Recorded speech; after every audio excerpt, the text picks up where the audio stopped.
सुबह का वक्त था। शहर का पुराना बाजार धीरे धीरे जाग रहा था। गलियों में सब्जियों की महक और लोगों की आवाजें गूंज रही थीं। एक कोने में एक टूटा हुआ पुराना ठेला था, जिस पर एक बुजुर्ग महिला जानकी और उसकी जवान बेटी सुमन सब्जियां सजा रही थीं। दोनों के चेहरे पर मेहनत की लकीरें थीं, लेकिन उम्मीद की हल्की चमक भी। जानकी बोली, सुमन, आज सब्जी जल्दी बेचनी होगी, घर में आटा भी खत्म है। सुमन मुस्कुराकर बोली, हाँ मां, आज सब कुछ बिक जाएगा। उसी वक्त दूर से एक मोटरसाइकिल की आवाज आती है। तेजी से आती बाइक उनके सामने रुकती है। बाइक पर इंस्पेक्टर राजवीर शेखर बैठा है, साथ में 2 सिपाही। राजवीर उतरते ही ठेले की तरफ बढ़ता है। ओए बुढ़िया, कितनी बार बोला है, यहां ठेला मत लगाया कर।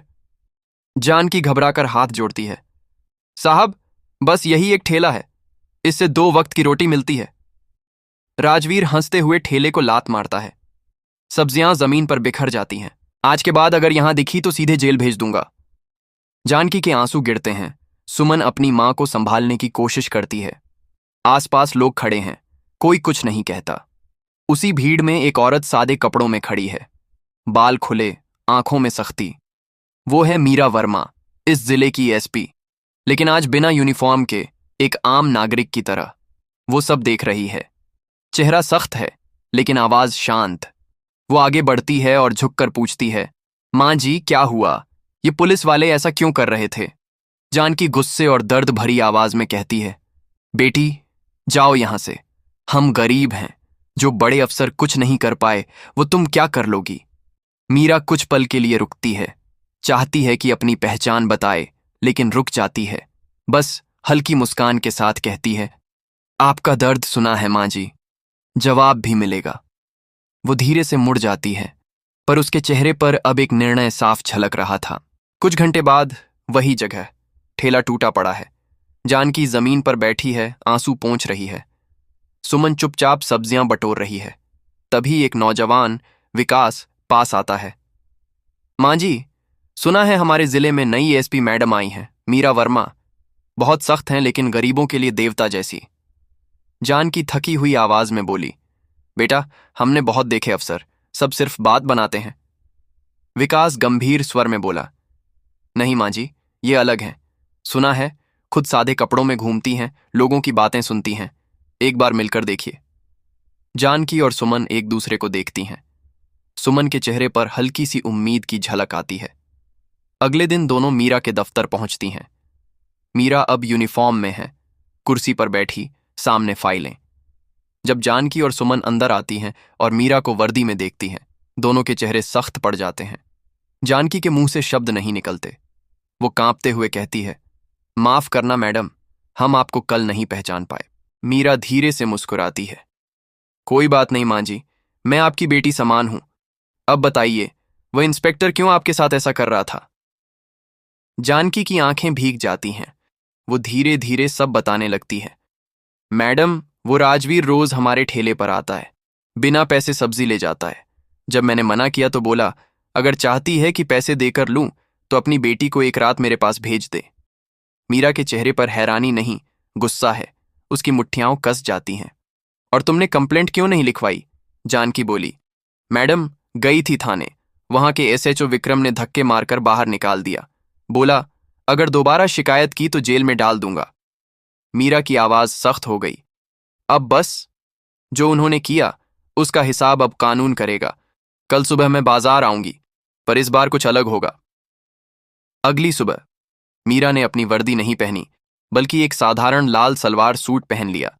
बालों में छोटी बांधी, चेहरा आम औरत जैसा। वो जानकी के घर पहुंची और बोली, आज ठेले पर मैं बैठूंगी, आप घर जाइए। जानकी चौंक गई। नहीं मैडम, ये आप क्या कह रही हैं? मीरा बोली, आज नहीं मां जी, आज एक सबक देना है। जो दूसरों की इज्जत लूटते हैं, उन्हें आज आईना दिखाना है। मीरा ठेले पर बैठ जाती है, सब्जियां सजा लेती है। थोड़ी देर बाद वही आवाज, राजवीर की मोटरसाइकिल। वो उतरता है और घमंड से बोलता है, अरे, ये कौन नई लड़की है? वो बुढ़िया और उसकी बेटी कहाँ गई? मीरा शांत स्वर में बोली, मैं उसकी बेटी हूं, आज ठेला मैं संभाल रही हूं। राजवीर की आंखें नीचता से चमक उठती हैं। तो फिर तो तुझसे तो और भी मजा आएगा। चलो 2 किलो टमाटर और थोड़ा धनिया दे दो, और हाँ, पैसा बाद में दूंगा। मीरा ने सब्जी तोली और कहा, पैसा पहले दीजिए। राजवीर हंसा। किस पैसे की बात कर रही है तू? तेरी माँ रोज फ्री देती थी। मीरा सख्ती से बोली, मेरी माँ किसी डर में चुप रही होगी, पर मैं नहीं रहूंगी।